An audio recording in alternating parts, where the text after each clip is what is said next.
بسم اللہ الرحمن الرحیم رب اشرح لی صدری ویسر لی امری واحلل عقدۃ من لسانی یفقہوا قولی صدق اللہ العظیم۔ عزیز پاکستانی السلام علیکم۔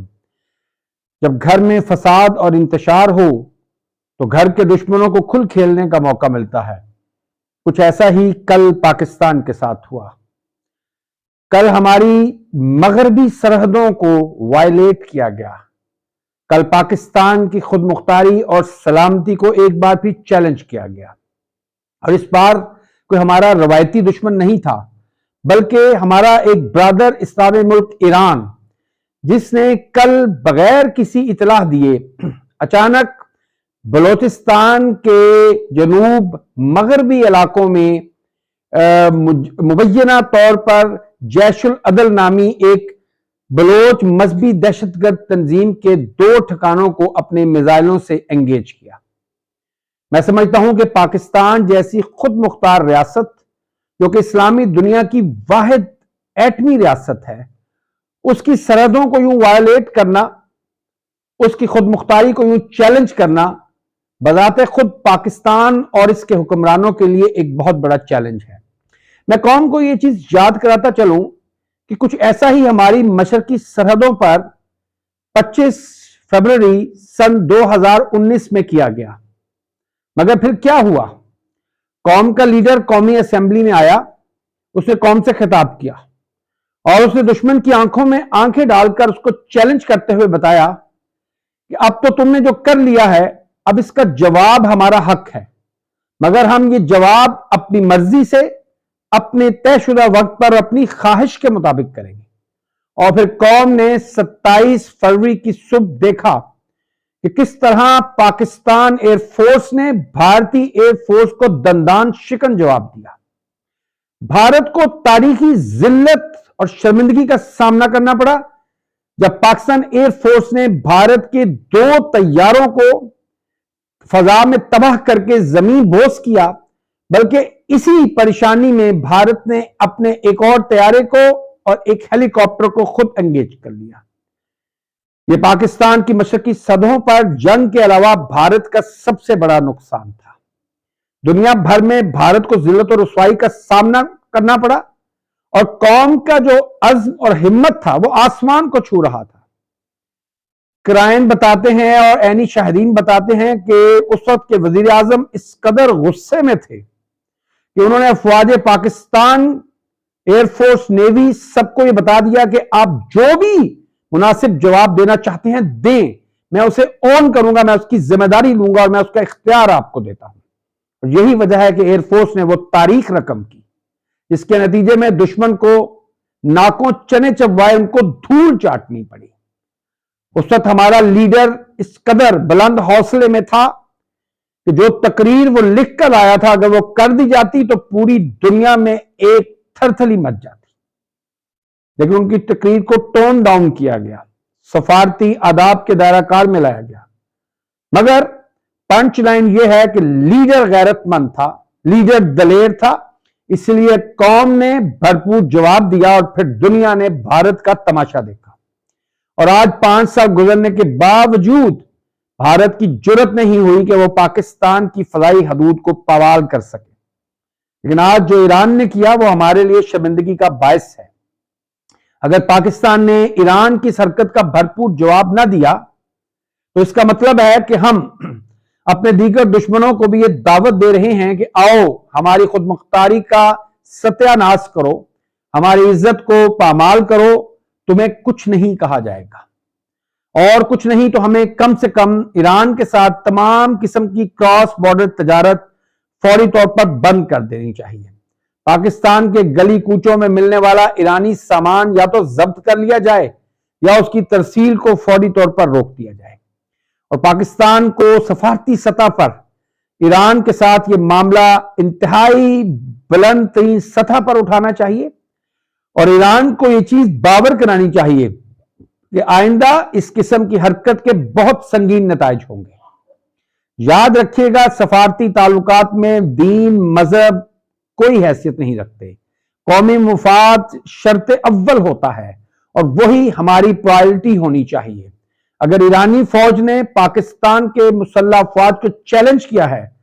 تو قوم پاکستان کی مسلح افواج کے بالکل پیچھے کھڑی ہوگی، بشرطے کہ مسلح افواج انہی طریقوں سے، انہی الفاظ میں ایران کو جواب دیں جو وہ ڈیزرو کرتے ہیں۔ مگر اگر پاکستان اندرونی طور پر خلفشار کا شکار رہے گا، اگر ہم پاکستان کے محبت وطن شہریوں کو عدالتوں اور گلی کوچوں میں ذلیل و رسوا کرتے رہیں گے اور حنیف پوڈری اور چودھری تنویر کپی والا جیسے وطن فروشوں کو عزت کے سنگھاسنوں پر بٹھاتے رہیں گے،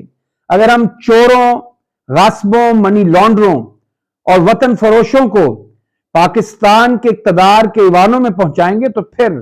دنیا میں کوئی ہماری عزت نہیں کرے گا، صرف ہمیں ذلت و رسوائی ملے گا۔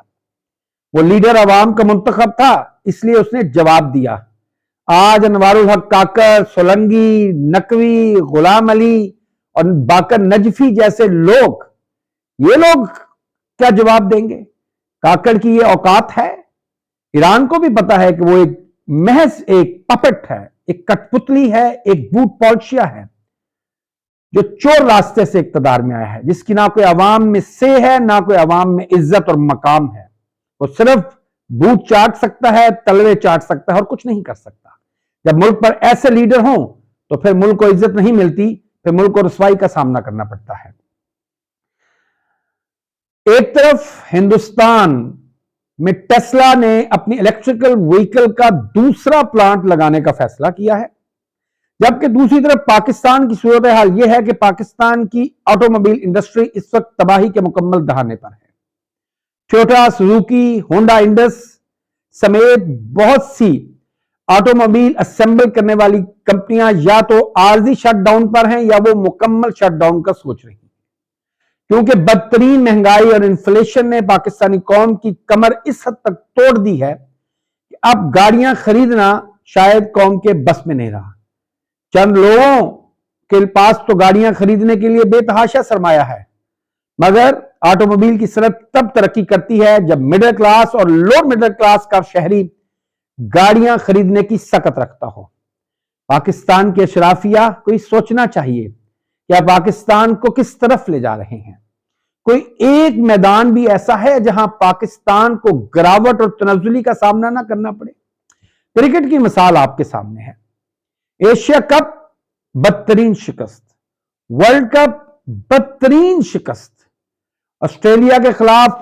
وائٹ واش، اور اب ہم نیوزی لینڈ کے خلاف بھی وائٹ واش پر جا رہے ہیں۔ پہلے 3 T20 پاکستان ٹیم اس طریقے سے ہاری ہے، اتنی گھٹیا بالنگ کی ہے کہ ایسے لگتا تھا کہ یہ ایک B یا C کلاس کی کرکٹ ٹیم ہے، اور ملک کے حالات کی وجہ سے ویسے بھی لوگوں میں کرکٹ کی دلچسپی خاصی کم ہو گئی ہے۔ میرا جیسا شخص جو کرکٹ لور جانا جاتا ہے، جو کہ صبح کے 4 بجے اٹھ کر کرکٹ میچ دیکھنے میں یقین رکھتا تھا اور ٹیسٹ ہو، ون ڈے ہو یا T20 ہو، میں ایک ایک بال دیکھتا تھا، مگر مجھے نہیں پتا کہ کب پچھلے 3 T20 ہوئے اور ان کا نتیجہ ہی میرے سامنے آیا جو کہ شرمناک تھا۔ ہاں، اچھی بات یہ ہے کہ ٹیم کی 17 رکنی مینجمنٹ جو ہے انہوں نے آسٹریلیا اور نیوزی لینڈ کا اچھا دورہ کر لیا ہے، خوب سیر سپاٹے کر لی ہیں، خوب مال پانی بنا لیا ہے، شاپنگز کر لی ہیں، اپنی فیملیز کے ساتھ انجوائے کیا ہے۔ اس سے زیادہ تو پاکستان کو کچھ نہیں حاصل ہوا۔ یہ ہماری بدقسمتی ہے کہ ہاکی، اسکواش جیسی کھیلوں کا جنازہ نکالنے کے بعد اب ہم کرکٹ کا جنازہ بھی اٹھا رہے ہیں، کیونکہ جب چینی بنانے والوں یا چینی چوروں کو کرکٹ کے سنگھاسن پر بٹھا دیا جائے، جب کرکٹ کے ارباب اختیار بھی سیاسی کل پرزے ہوں، کٹ پتلیاں ہوں، سیاسی ٹاؤٹوں کو، اشرف زکا جیسے لوگوں کو جب کرکٹ کے معاملات کے اوپر بٹھا دیا جائے، اور پھر ایسے لوگوں کو جو مسلسل چند میچ بھی پاکستان ٹیم میں نہ کھیل سکے انہیں چیف سلیکٹر اور ٹیم کے مینیجر بنا دیا جائے، تو پھر اس کے نتیجے میں وہی نتائج ملتے ہیں جو کہ اس وقت پاکستانی کرکٹ ٹیم کو اٹھانے پڑ رہے ہیں، اور یقیناً اس سے پاکستان کے کروڑوں کرکٹ کے شائقین کے دل ٹوٹ رہے ہیں۔ پاکستانی کرکٹ کا یہ جو زوال ہے، اس کا ایک اور پہلو یہ بھی ہے کہ آنے والے دنوں میں پاکستان میں PSL ہونے جا رہا ہے۔ اگر کرکٹ میں عوام کی دلچسپی یوں ہی کم ہوتی رہی تو آپ خود اندازہ لگا سکتے ہیں کہ PSL کو کون دیکھے گا۔ اس سے پی ایس ایل کو کتنا نقصان ہوگا اور اس سے پاکستانی کرکٹ کو